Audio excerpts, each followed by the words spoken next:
Hey, everybody, I'm Matt, I'm Deanna. and this is Chasing Balance. And in today's episode, we're talking about creating healthy routines and finding balance in family life.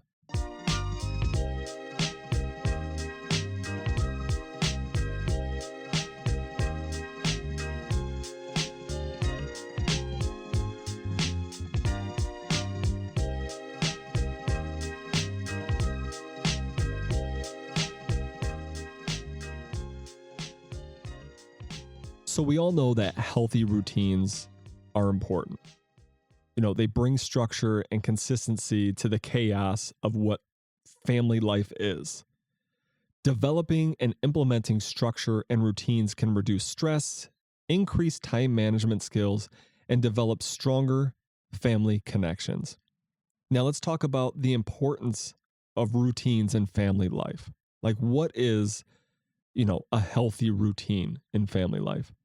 Yeah. So a healthy routine consists of a few different components, right? Right. So we have, sleep really plays into a role, having a consistent sleep schedule. A balanced diet obviously plays into it as well. Yes. Regular physical activity, not just for you, but also for your kids. Yep. Mindful practices. So, meditating or whatever type of mindful practice you might work for you. Time for your family and also like social connections. Personal time and self-care, whichever one of those, fill that bucket. Right. Productivity and organization, that's huge. And healthy boundaries and stress management. Right. Now, the benefits are clear, right? The benefits of routines help, your family feel, it helps your family operate, more successfully. It also helps kids feel secure that their routines are consistent throughout the day. Yes. There's less stress. And then it also helps the kids understand the expectations that are asked of them, but also the expectations of the parents will provide to them, right? Yeah, it kind of like sets everything out for them in a clear way. Right. And they know how the day is going to go. And it doesn't leave that much up in the air in terms of, what not to expect. Right. And things in the air for kids and parents sometimes, actually a lot of the time, add stress. So when we have the role of routines in place, it reduces the stress for the parents by managing time better. So we just talked about this recently in our last episode about how we use routines to manage our busy family and our schedule. Do you want to talk about that? Yeah, so we definitely do that a lot in our day-to-day. So we tend to have our daytime and our evening routine set in place. Yep. Things that we dipped into in the last episode was prioritizing things and utilizing our calendar to the fullest to make sure that both of us are on the same page and what our day is going to consist of outside of the standard routine stuff that we do. Right. And then also we touched on work prioritizing and making sure that our work life has a little bit of a schedule and how we can benefit from having it on a schedule basis and also prioritizing it so that it doesn't flow over into our family side of things. Into our family time. Yeah. Yeah. So let's talk about real routines for the morning, like morning routines for parents and kids. How morning routines set the tone for the entire day. It really does. It sets the tone for your kids when they're off at school, for those teachers, for the classroom, and then for the rest of the day when they get home. Yeah, I mean, and we've had it. All parents have had it. I've had it in my early work life before kids, where you wake up, you slept in, and you are rushing to get out that door. Exactly. Right? So same thing with kids. Parents, stay up late to watch a football game or a movie. They accidentally sleep in. They wake the kids up late. They have to rush now to get dressed. They have to rush to eat. I feel attacked. You know, and it ruins, it can, I shouldn't say it ruins, but it really puts stress on the start of the day. Exactly. Yeah. Right. So examples of morning routines, like during the school week, we get the kids up, dressed, breakfast, teeth, hair. Once all of the main portions are done, we play until we leave for school. It's either soccer or they play with Legos. You know, and that's huge, right, especially for our youngest, for Max. Yeah. He needs that extra little playtime in the morning in order to set the tone for going to school and dealing with a bunch of little humans. Yeah. And if we rush out the door and he doesn't get that little like me time, right, for himself, yeah, it really screws up his day, right? Kids are aware of the routines and expectations. So a majority of the mornings that we have are successful. Yeah. You know, but we also go a step further and we try to set ourselves up for success the night before.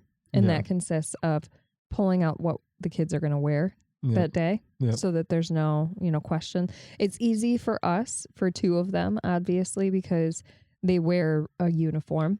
So it's the same set of clothes. Right. Obviously clean clothes, but the same thing every day. And then we also make lunches the night before.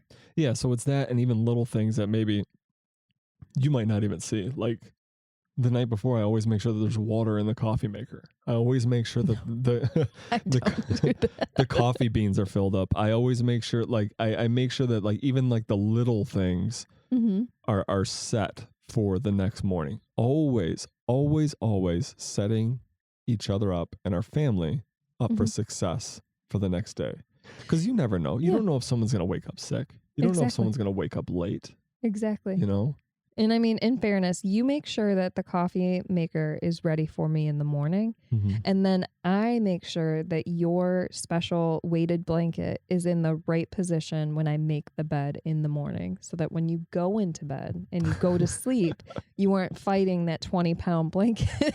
No, I fight my 80-pound boxer dog out of my spot instead of the blanket. Yeah. So, I mean, we both do things for each other to make sure that some aspects are a little easier. Now, one thing that we do not allow our kids to do in the morning before school is electronics. It just, they just get sucked in and, a nice 15 minutes of playtime within the electronic world, 15 minutes of Lego is like, an hour of Lego to them, playing with Legos. Yeah. 15 minutes playing soccer with mom and dad is like an hour where if you give them 15 minutes of electronic time, they get so sucked into it. Yeah, they don't. That it's a minute. Exactly. Right? Their concept of time is gone. Yeah, so we do not let them use electronics before they go to school. Now, we talked about the morning routines. Let's touch on the evening routines to wind down. Yeah, so, obviously during the day, they're normally at school. And then they get home. And a lot of the, unfortunately, a lot of the days are now like we kind of have to rush a little to get out the door again for whatever practice it is. Yeah, we're eating dinner at like 4:30. Exactly. We are senior citizens. We're very active senior citizens. Yes. But we also try to incorporate our standard routines that we set in place on our quote unquote like off days into those days that are a little bit more hectic.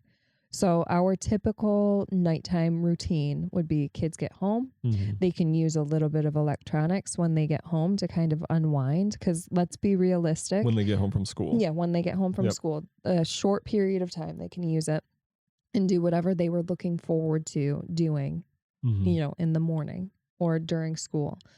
Because, I mean, let's be honest. When we're done working, I don't want to dive right into, staring off into the distance. Some days I do, but I just need that extra time to just wind down in the way that I want to wind down. So I don't want to take that away from our kids. You're done taking orders from people. Exactly. You're done kind of being on your quote unquote best behavior. Yeah. And let me veg out for a little bit. Exactly. Right. So they can do that for a short period of time. Normally during that period of time, either you or myself get dinner ready and then we're off to, having dinner. Yep. At dinner, we kind of kill two birds with one stone. Mm-hmm. And this was something that I think Braden kind of brought us into, and we've just incorporated it now. We just do a family game at dinner time. Like Uno or Go Fish. Yeah, something easy that we can play while we're eating. And it also distracts the two picky eaters in our family enough for them to actually eat their food. Actually put food in their mouth. Yes. Yeah. And then play a game, you know? So we're having that family time. And also we're eating together as a family. Right. Now, I do want to say, here's a little kind of parenting hack. When Preston was younger and he wouldn't eat. Yeah. I was going to say it too. I designed this playmat because he loved Marvel Lego superheroes on the PlayStation. So I designed this, playmat that had board pieces on it. And we would take any one of his characters or a Hot Wheel or whatever. And every single time that he ate, he got to move the character on the placemat up. And once he got to 10 bites or something like that, we would just be like, all right, buddy, you did a good job. If you're done eating, you're full, you can leave. So it was kind of like a game while he was eating, and it worked out fabulously, honestly. Yeah. And I mean, I know that there are a lot of like psychiatrists or whatever out there that are probably going to be like, no, you shouldn't be forcing your kid to eat food. Yeah. But also, my kid would never fucking eat food. Yeah. All right. Yeah. They'd say he'll eat when he wants to eat. Well, yeah, I'm sure he will, but also he'll weigh 2 pounds. Yeah, exactly. Yeah. So you talked about everything up until dinner time. So let's talk about after dinner. Yeah. Okay. So dinner's done. The kids have their set chores, like they have to do dishes, and then they have to clean the tabletops, and they have to clean the floors. Mm-hmm. Once all of those are done, then we do not allow electronics until 7 p.m. Now, we live in a state that does not offer sunlight for what feels like 700 years out of the year. As soon as it hits like 4:30 in the wintertime, it's pitch black outside. Yeah, winter, fall, spring. Yeah. Summer is literally 2 months. Mm-hmm. So we allow electronics at 7, but up until then, they have to either play amongst each other, do solo play, or, we do like a family game that normally consists of a ridiculous version of soccer. The rules change every day. It does. Yeah. And none of it makes sense. The points don't matter. But that's kind of like what we do. And then, it gets close to bedtime. We make that verbal reminder, hey, you got 15 minutes till bedtime. Yep. Make sure you do whatever you want to do and get that accomplished. And then, bedtime comes, we do all the necessary stuff like, brush our teeth, take a shower, PJs on, whatever it is. Whatever it is. Books, bedtime, stay in your room. If you can't fall asleep, read some books, play with toys, fall asleep when you got to, but this is your time to be in your room. Like, this is the time for you to have alone time. Yeah, and this is the bedtime, routine that works for us. It works for both the parents and the kids. And if it doesn't, what we're saying doesn't work for your family, then you got to find something that aligns with both, your kids and your schedule. This might be staggering bath and shower schedules, or alternating, putting kids down, mom and dad working together, or, the two partners working together. And then also, one of the things that we've learned, before them going to bed, if they're arguing about what they want to watch or what they want to play on the PlayStation or whatnot, we would choose to watch a family movie instead of arguing about, who gets what control over the TV. Exactly. So now mom and dad have control over it, and this is what we're going to watch if you choose to watch TV. Yeah. Yep. And it's something that I know, or that we know, that all of them are going to like. But also to that fact, like, we are among probably a small batch of parents out there who don't require our kids to have a shower or a bath every single night. Yeah, that doesn't work in our schedule. No. Our kids don't like it. Mm-hmm. A lot of kids out there are, they love therapy, like water therapy, and showers and baths work for them. Right. Not my kids. They don't like it. It is a chore, And they'll get clean enough in the pool when the summer comes. Exactly. They're dirty as hell in the winter, but when the summer comes, yeah, exactly. they'll be out in the pool. And I mean, and each one of them allowing them to have a little bit of that control, I think helps a lot, especially with Preston. He's older, and it's like, okay, you need to take a shower within this period of time. Right. Whether you do it in the morning before you get to school, or like before you get ready for school, or you do it at night. That's in his domain. He can choose that. The other two will literally be covered in mud and still choose to not take a shower. Why? Why do I need to take a shower? Yeah, this is unnecessary. I don't like it. If you guys can hear a squeaking in the background, that's our dog playing with his ball upstairs. Yes. So we apologize. Now, you and I have our own routines as well, right? We do. Like after the kids go to bed, we used to all the time, like, okay, what do you want to watch? And we would go back and forth. Like, what do you want? No, what do you want? No, what do you want? And then we'd spend an hour looking at something on Netflix trying to figure out what to watch. So now we kind of like went our separate ways. I mean, we still connect as a couple, right? Granted, I mean, we spend every minute together because we both work from home. Our office is together. Right. In the same room. So it's not like we don't see each other ever. Yeah, and now we're doing this podcast with each other. Yeah, so what the fuck? I mean... So you typically, you go off and you do your own thing. I go off and do my thing, whether I do video games or I watch a show or a documentary where a serial killer's murdering somebody or something like that. And then you taking notes. You go and you read a you read a book about some other killers on there or something like that. Exactly. So we just go and we do living our own thing. Best life. Yeah. So you have to, not just for the parent, not just for the kids, but the parents as well. Like, I used to stay up until, 1, 2 o'clock in the morning, be perfectly fine and be able to operate at 6 o'clock the next morning. I used to be able to do that. With some of the issues that I have, I cannot do that anymore. And I've realized that going to bed between 10:30, 11:30, something like that is a little bit better when there's a work day. So like, not just for kids, but also for parents, that it's important for consistency, just for your mind, your brain, your body to have that consistency. Like you have to stick to a bedtime and wind down and have that routine because it improves sleep quality and everybody's mood the next day. Exactly. Yeah. Right? You have to hit those cycles, those REM cycles and everything in order to feel refreshed in the morning. Yeah. And even and the kid, if you let your kid go to bed at, we've seen it before, you let your kid go to bed at, a typical bedtime at 8:30, and then the next night you let them go to bed at 11, and then the next night you ask them to go to bed at 8:30 again, and then you're just setting yourself up for a disaster, right? Yeah. So let's talk about the next thing, which is incorporating self-care into family routines. Like, what is self-care for parents? I know that for me in particular, self-care for me would be very vain. Like taking a shower long enough to shave my legs. It's not vain. It's not vain at all. Or like painting my nails. Okay. Or even as simple as I want to read at least one chapter in bed of the book that I'm reading. How is that vain? Because two of them were before we had kids, we would be like, this is what I'm allowed to do. I'm a free person. I'm allowed to do this. I'm not a prisoner. I should be able to do this. So no, you shouldn't think that any of that is vain, right? I don't know. I mean, I haven't taken a shower long enough in the last 40 years to be able to shave my legs. So maybe I should try your routine. Yeah, I mean, it feels great. Maybe I'll run faster. Yeah. Your swim time is going to cut down. So it's important as parents to prioritize self-care, even with a busy schedule. And that doesn't mean a full like day spa. What are my self-care? Yeah.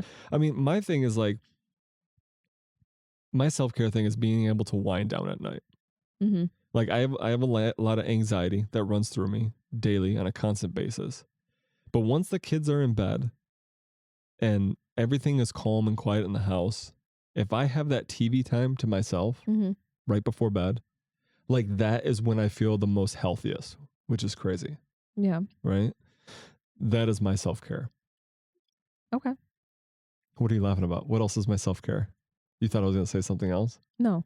That was probably the only thing. And then you have to have your popcorn, because if you don't have your popcorn while you're watching your show, then it fucks up the whole entire night. And then you go to bed pissed. What kind of psychopath sits there and watch TV without snacking on something? Do you know what I'm saying? I normally do. That person needs to check into a mental hospital.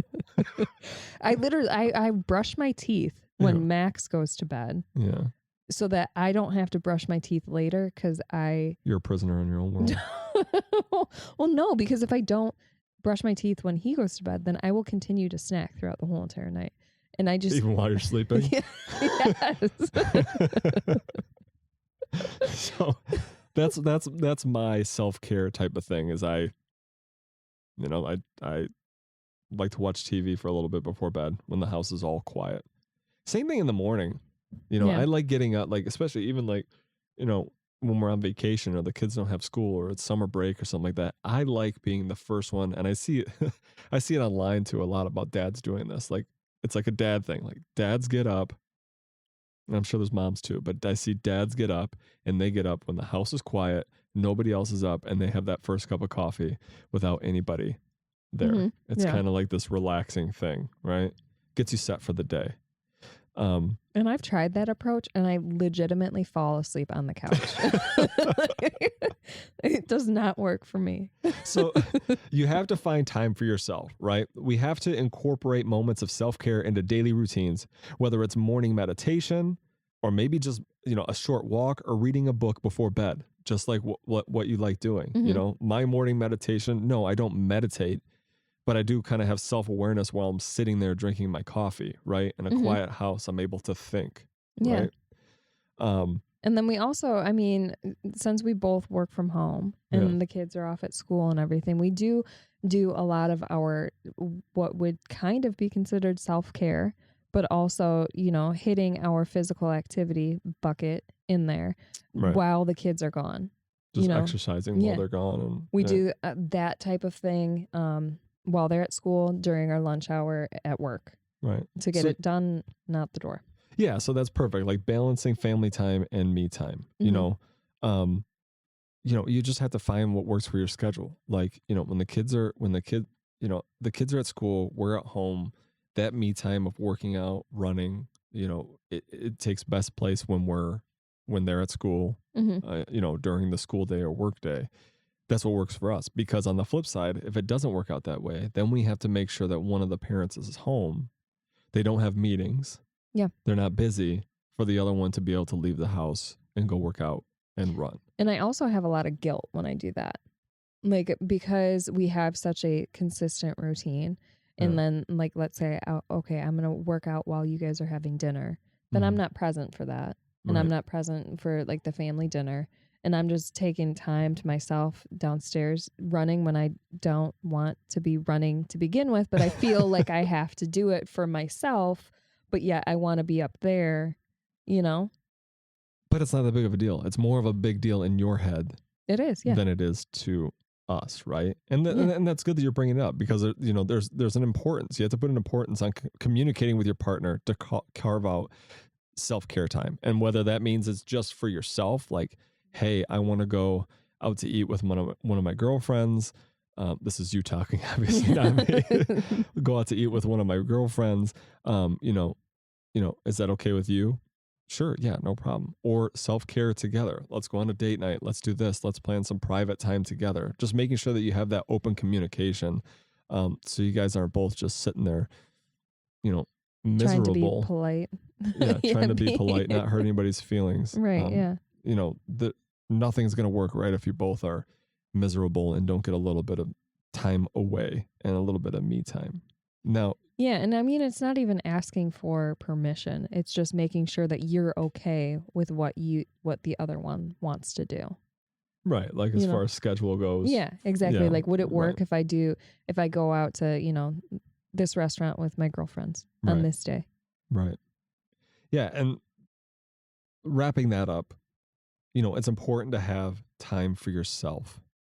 It's kind of like a parent's timeout. Exactly. Give me 10 minutes in my room by myself. I just need to think, or, I just need a shower. I just want to read this book, and there should be no guilt involved, no thoughts of guilt, Everyone needs their own. And I think that once you become a parent, because I mean, you go through life and you're just kind of like with your family, right? And then you have like this big chunk of time where you're discovering yourself. Right. And then you find your partner, and you now are you're a partnership. You guys are together. Right. And then you have children. And then now it's like the two of you and the children, and then balancing everything. And then we tend to just forget about how important it is to have that alone time with just ourselves. And like rediscovering the stuff that you are interested in and like you want to do, and being okay with doing those things. Yep. Before you're married, you're 100% of a full person, right? Mm-hmm. And then after you get married, it's kind of like you're 50% of this team. Yeah. And then you have kids, and now you're divided even more. Exactly. So yeah, you got to get back to that 100% to figure out what works for you, what makes you feel 100% whole and fulfilled with that me time, right? Without feeling that guilt. And I understand that guilt's going to be hard because you are now a certain percentage of a team.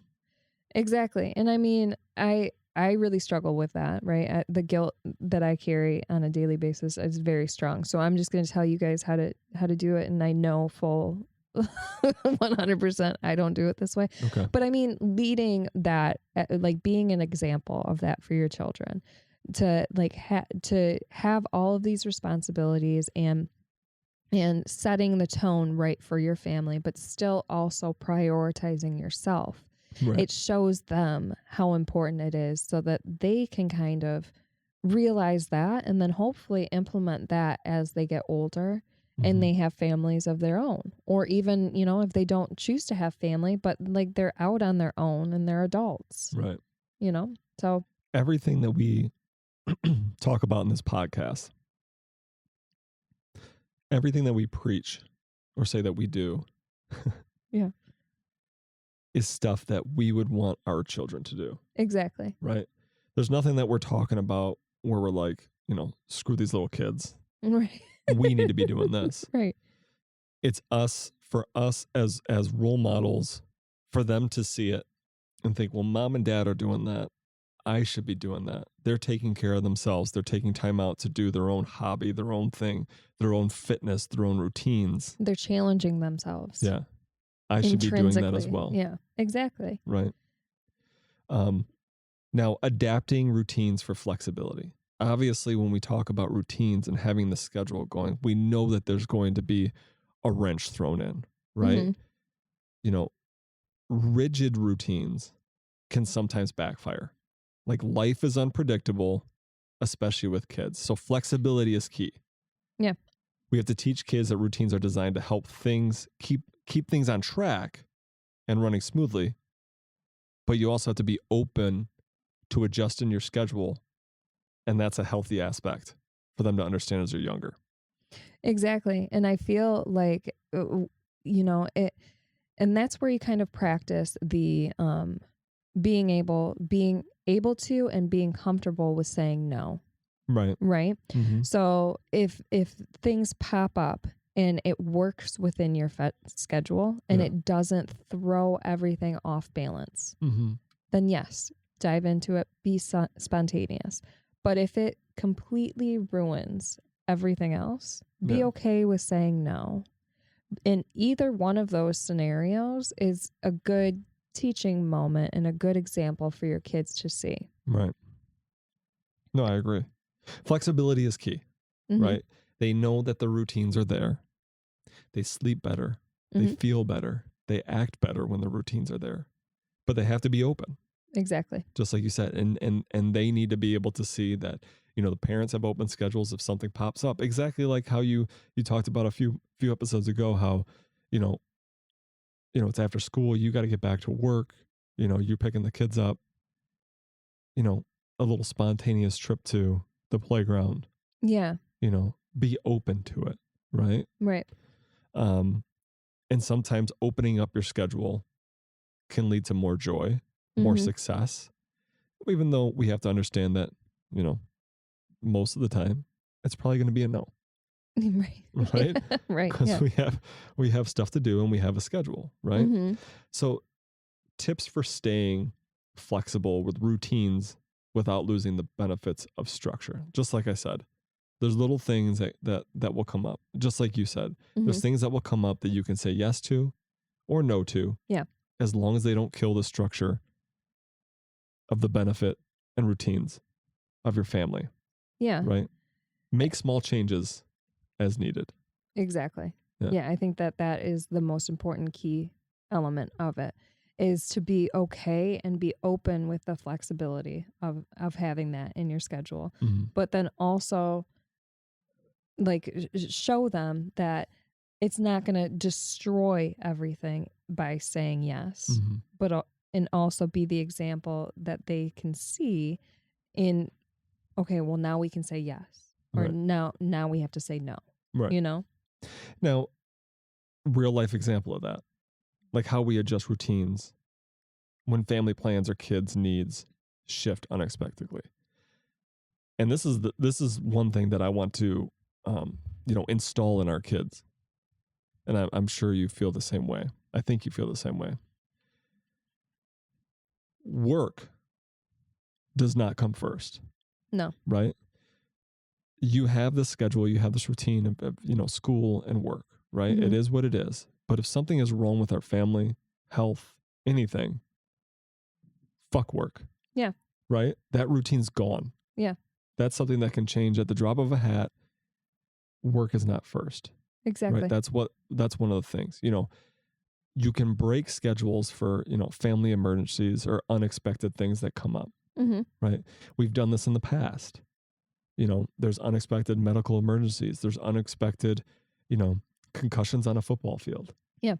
Even with, our family, something happened this past weekend. And if I was needed there, I would have gone at a drop of a hat, not even asking for work off. 100%. Yep. Right.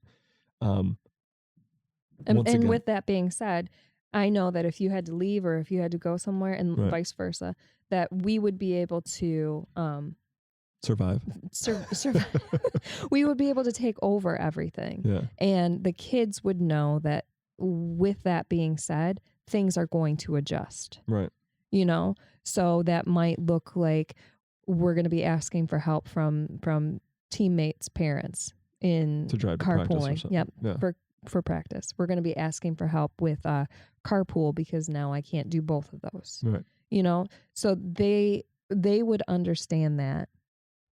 I would hope that they would understand that. But because we've shown them that example.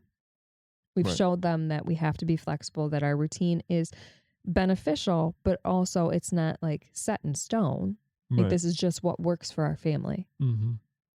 Exactly right. So just going back over everything, recapping, these recap key tips. Mm-hmm. The importance of morning and evening routines, incorporating self-care, obviously for yourself. Yes. We know your kids are important. Mm-hmm. You are the most important thing to your kids. Yeah. Right. If you are not striving, if you are not successful, if you are not glowing, they are not going to be successful. Exactly. You have to have self-care for yourself. You have to set time aside for yourself. Get on the same page with your partner, not ask permission, but kind of work something out saying, hey, I'd really like to do this. Are you okay with, what works with your schedule to where I can go, and you can take care of the kids. The importance of flexibility. Yes, we have routines, morning, noon, and even at nighttime. We have these routines. From everyone from us to the kids to the dog knows our routines, right? And our dog will literally come over to Matt's desk at 1:55 because Matt leaves at 2 to pick up Preston. Yeah. And he'll start whining because he knows that, okay, we got to go. Yeah. Let's go. He knows every single routine. But that being said, our dog understands flexibility. He does. Right? We need to be able to be flexible with our routines. Mm-hmm. And, if we sail off course for a few days because there's something that needs to be done, taking care of, family emergency, whatever it is. I mean, just going back to that for a second, we have the routines, we have the morning routines, we have the evening routines, but there's been a lot of times where, Braden has had a huge soccer tournament, and we have just been like, you know what? Tomorrow morning, we're letting him sleep in.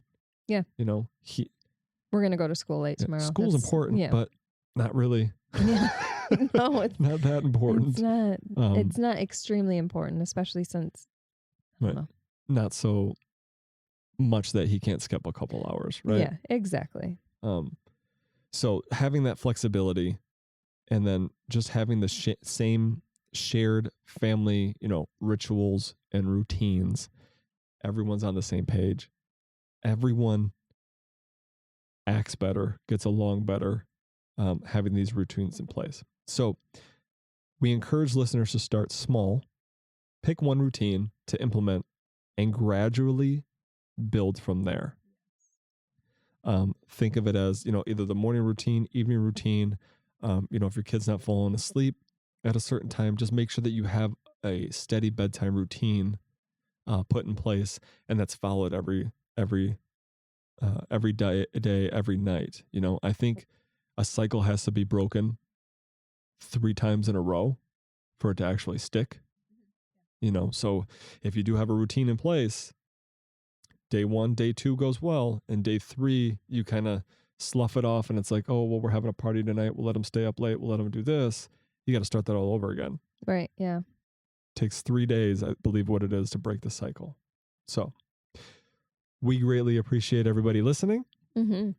Thank you for downloading and our podcast. Make sure you hit subscribe, because when you hit subscribe, they will download automatically and you'll be notified when a new episode comes out. We try to get a new episode out every Thursday morning. We greatly appreciate you listening once again. I'm Matt. I'm Deanna. And this is Chasing Balance. Real life parenting, one conversation at a time. We'll see you guys later. Bye.